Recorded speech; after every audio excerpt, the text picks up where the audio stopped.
So this circle here was supposed to be green. There is a magnetic field. It changes with time according to the expression of B is equal to 2t cubed minus 4t squared plus 0.8. Okay. B is in Tesla, T is in seconds, and the radius of the circle here, R, is 2.5 centimeters. Question is, when T is equal to 2 seconds, and R2 is this smaller radius here, R2 is equal to 0.02 meters, okay, or 2 centimeters. Okay, that's why it's smaller than this, around 2 centimeters. What is the magnetic field? What is the direction of that magnetic field at point P? Okay. So we have to get back to electric field using a change in B. So we know already that when we do a change in B, that's going to change the amount of flux, and that's going to induce a EMF, okay, or a voltage, induce a voltage. So I can write it as EMF, I can write it as voltage, and I know that that is negative d flux dt. No need for an n in this one because it's just a, there's no loops of anything going on, so negative d phi dt. Okay. I know phi is equal to BA cos theta. BA cos theta. The theta in this one, it looks like everything is 90 degrees. Or, sorry, 0 degrees, right? Between the B going into the page and the normal vector of the area. This is a circular here, so that is also a 90 degrees. So cosine of 0 just ends up being a 1. We can cancel that out. So we'll have, for the d dt, we'll have an area, which will remain constant, and then we're really taking a derivative of b with respect to t, which makes sense because there's t's floating around all over in the b equation there. Okay. So this will be equal to a voltage, but I have to get from a voltage to an electric field. Okay, so to get from a voltage into an electric field, we take a step back to previous chapters, and we remember that if I multiply the electric field by a distance, it drops it down to voltage, because remember, electric field is over r squared, voltage is just over r, so I need to multiply by a distance in order to get that back into voltage. Okay, and this should look familiar. This is very similar to Gauss's law, right, where we had made imaginary Gaussian surfaces and gotten those in there. So if this is equal to voltage, I can actually put this on this side, E dot ds. So for Gauss, we would want to pick a shape that would give us uniformity and constant continuity for all of the electric field versus all of the shape. So to make the electric field constant throughout the entire thing, what I want to do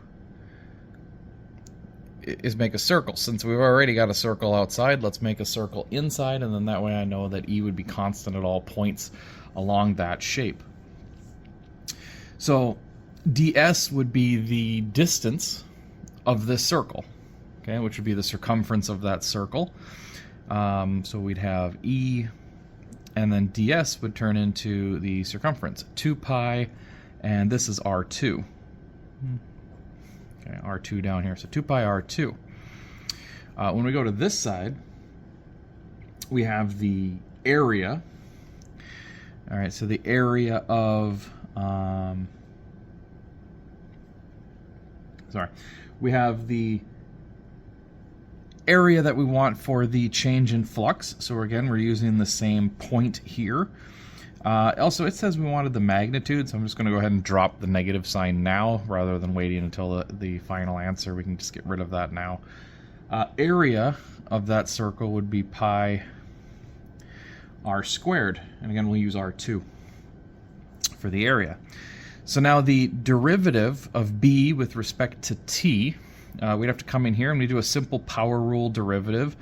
The constant is going to drop out. Okay, we can actually start here from the front. We have a 2 times t to the third, so the 3 comes down, so we'll get a 6t squared using power rule. And then that would be a minus, our next one is 4t squared, the 2 comes down, so that becomes a minus 8t. Okay. Okay, I want to get the E by itself because I want to know what the electric field is at that point. So I'm going to take E equal to pi r2 squared divided by 2 pi r2 multiplied by this 6t squared minus 8t. Okay, a couple cancellations will happen here. We can get rid of the pi, that's there, and then this r2 will cancel with one of these r2s, so we can get rid of the square. So we'll just be left with r2 over 2, and then multiplied by this. So now we have a good equation for the electric field. We'll go ahead and plug in what we know to find the magnitude of that electric field. So if we do that, we have r2 is equal to 0.02 meters. That'll get divided by 2. And then it said that the time that it wanted was when t is equal to 2. So if t is equal to 2, we'd have a 6 times 2 squared minus 8 times 2. Okay, so that's easy enough to figure out. We can plug that into our calculators. 0.02 divided by 2 and then multiplied by this value here.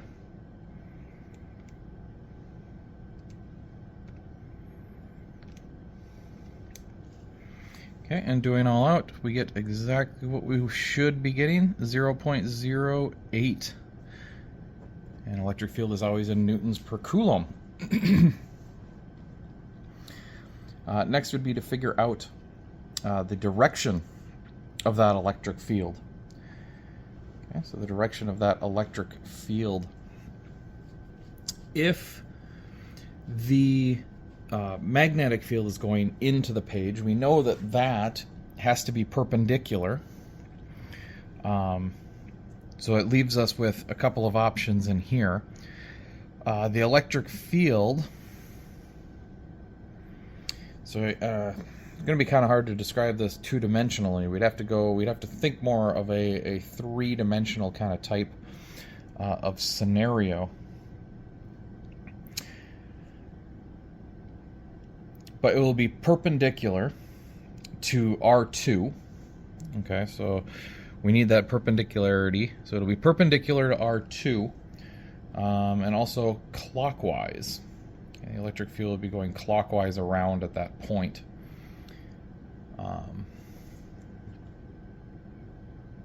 So we'll have an electric field